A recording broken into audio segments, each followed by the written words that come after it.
The topic that I'm going to talk about this morning, the biggest portion at least, is going to focus on dealing with our employees as it deals with social media. So as I mentioned before, one of our earlier seminars, we had a guest speaker that came in and talked about how to use social media to develop your business. Now we're finding an ever more active topic of how to protect your business with regard to employees using social media. Okay, so we're going to be talking about all of the aspects of this, and here's the deal. You guys can either ask me questions or I'll ask you questions. Is that fair? Okay, well let's go ahead and get started. Social networking has exploded over the last few years. Have you made plans and put your company policy in place? Or has it been left up in the air until you have legal or other problems all around you? So when we think about this, we are going to be talking about policy making. Okay? We're going to be talking about what do we need to make sure that we do as employers to set up guidelines that are going to control and allow us to control these events that could take place. Now, when you start to see social media, you've got Twitter, you've got Facebook, you've got MySpace, you've got LinkedIn, believe me, there are hundreds of technologies being developed as we speak that we don't even know about, okay, haven't been even determined yet or come to market. And the ones that are coming to market are often coming as applications, kind of like an iPhone application that tacks on to one of these main pieces. Now, the other piece to think about is blogs, okay? Because you got the freedom of speech thing, but think in terms of the policies that you have in place typically are going to ensure that confidential information of the company remains confidential. Everybody got that policy? Yes, no? Okay. These are the things that as we kind of walk through today, I want to have some check marks for you so you can think about, okay, how would I deal with these situations? Okay. Much of this comes in terms of the use of company systems. Okay. So you've got the right as an employer, of course, to set up guidelines and how you're going to allow company property to be used. Well, a company system is company property. How many of you all allow your employees to use internet access for personal business while they're at work? Okay, so I see most hands. Anybody that restricts that completely? Okay, so I've got a couple in the back as well. If I ask you all, what general rule would you just throw out? A thumbnail sketch. If I ask you all, how much is too much time spent on personal business during the business day? More than a break. Anything outside of breaks and lunch? Okay, breaks and lunch.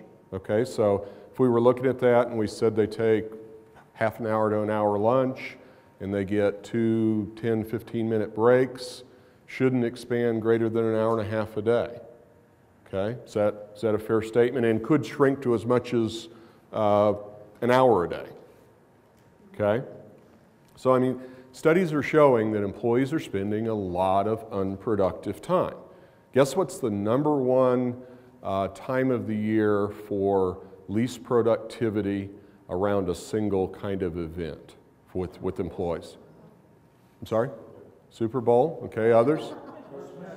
March Madness. March Madness is the number one time waster where employees are going off to do personal business because we're all involved in the pools, right? Okay. So these are going to be the kinds of things they're going to talk about. Now, with the use of social media, those are personal things, okay? When an employee tweets information about themselves, their lives, their family, okay, that's fine. What happens when they tweet about our business, okay, or the way we do business?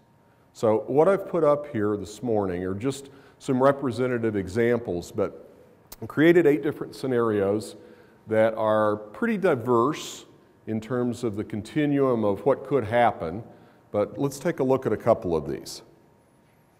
So the first one here is employees putting your company data at risk, okay? We've spent a considerable amount of time lately working with clients in trying to help them define what are trade secrets, okay? Now, these aren't always real easy to define, but the way in which you do business, the marketing plans you have, the sales plans, the financial operations, your procedures, all could be trade secrets if they are appropriately dissected and appropriately protected. So a couple of those easy test points are, is it password protected? Can anybody get it? Is it public information? How easy is it to access? How many people within your company have the access? All of those kinds of safeguards in terms of what you do. Okay, well, when we start talking about confidential information, let's look at this first issue. Jane is working with Tom on a sensitive pricing project for a very important customer. Tom has strong opinions about the contract. To gain support for his ideas, Tom tweets his coworkers. Now his office is up to date. However, Tom did not consider the rest of the world can read about Tom's opinions and how your company does business. So right there, in a pretty transparent mode, this employee has sent out information about what's going on inside the company. And guess what? Competitors are out there looking for this information if they're doing their jobs. But they're out there disclosing information about how the company does business. I mean, in this particular instance, this employee actually posted contract documents that were being worked on, okay? So when they got out to the net, and the one thing I'm going to say is that don't put anything out there that you don't want to be found because it is discoverable.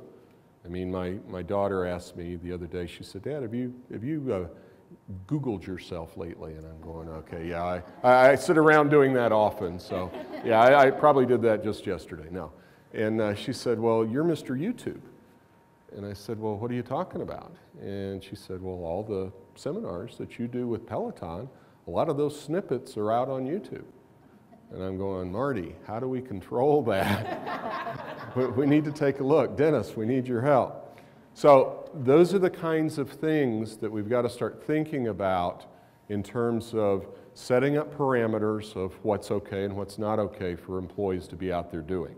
Now, I'm going to use a couple of kind of off the charts kind of examples this morning, but believe me, these are happening every day in companies our size, okay?